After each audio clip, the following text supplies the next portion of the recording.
How do you reconcile this immediate contradiction between a bold promise and such a cautious legal notice? A very astute observation, and indeed, it immediately sets a critical reader on edge. The juxtaposition you highlight is a common tension in the self-help industry.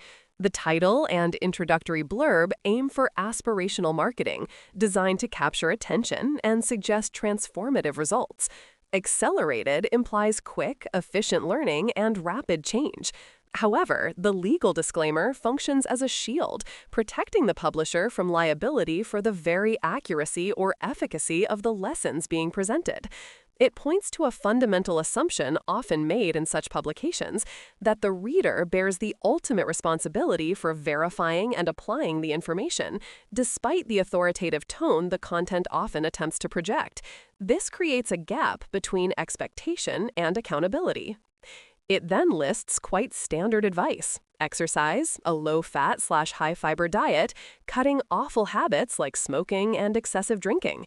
Is this truly accelerated wisdom or merely a restatement of common knowledge? Precisely. The accelerated claim in the title is, at this initial stage, not demonstrably supported.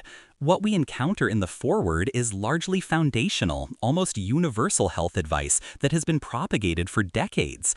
There's nothing inherently wrong with reinforcing these basic tenets. They are, after all, crucial. However, labeling them as accelerated lessons suggests a novel, perhaps more efficient pathway to understanding or implementation. Instead, the text reiterates well-established principles, perhaps relying on the reader's acceleration in adopting them, rather than the content itself offering a uniquely rapid educational experience. The language, too, remains rather general, lacking specific, actionable steps one might expect from an accelerated program. Chapter 1 touches on rest, nutrition, exercise, and water, again, all very fundamental. But then it makes a statement: a few physicians and other healthcare providers claim eating food that's healthy for you is more important than exercising. It poses the question, but doesn't answer it.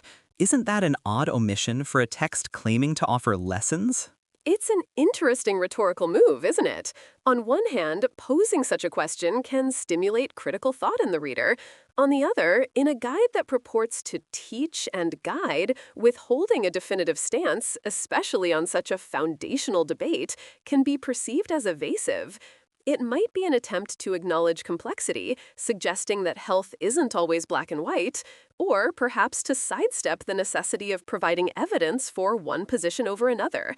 However, without further exploration or synthesis, it leaves the reader hanging, potentially fostering uncertainty rather than clarity.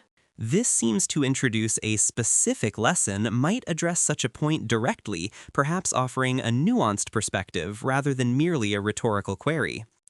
This seems to introduce a specific worldview or religious perspective into what is presented as general health advice. How does this fit with a broad audience seeking health lessons?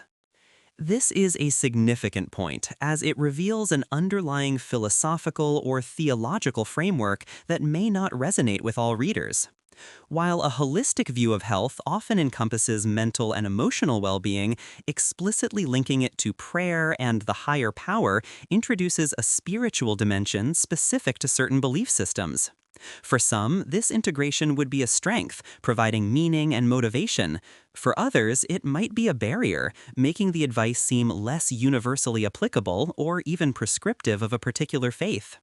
A critical analysis would note this as an implicit assumption about the reader's spiritual orientation, potentially narrowing the accessibility of the lessons despite their broad health claims.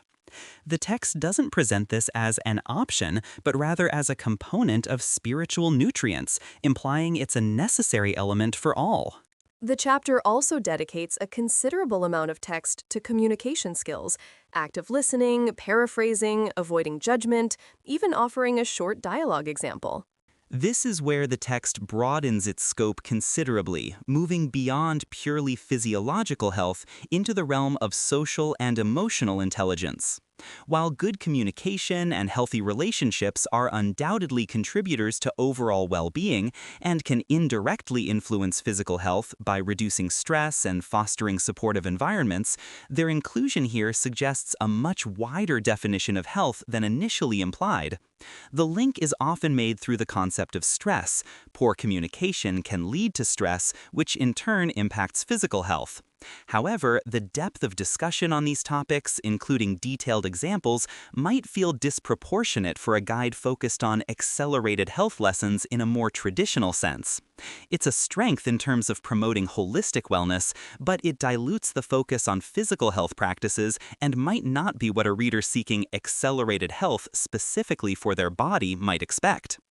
This chapter introduces HGH, DHEA, ginkgo, flaxseed oil, and melatonin. Some of the benefits listed, like HGH expanding muscle mass or melatonin retarding tumor spreading, sound quite potent. This chapter presents a classic dilemma in popular health literature. The inclusion of the "check with your doctor" disclaimer is absolutely essential and commendable. However, the preceding descriptions of the supplements tend to highlight potential benefits with language that, while not explicitly false, might lean towards optimistic interpretation. Phrases like "reported effects" and "discovered to retard tumor spreading, cancer, and may retard the aging process for melatonin" are technically cautious, yet in the context of a self-help guide, readers often focus on the promising outcome rather than the caveats or the preliminary nature of research.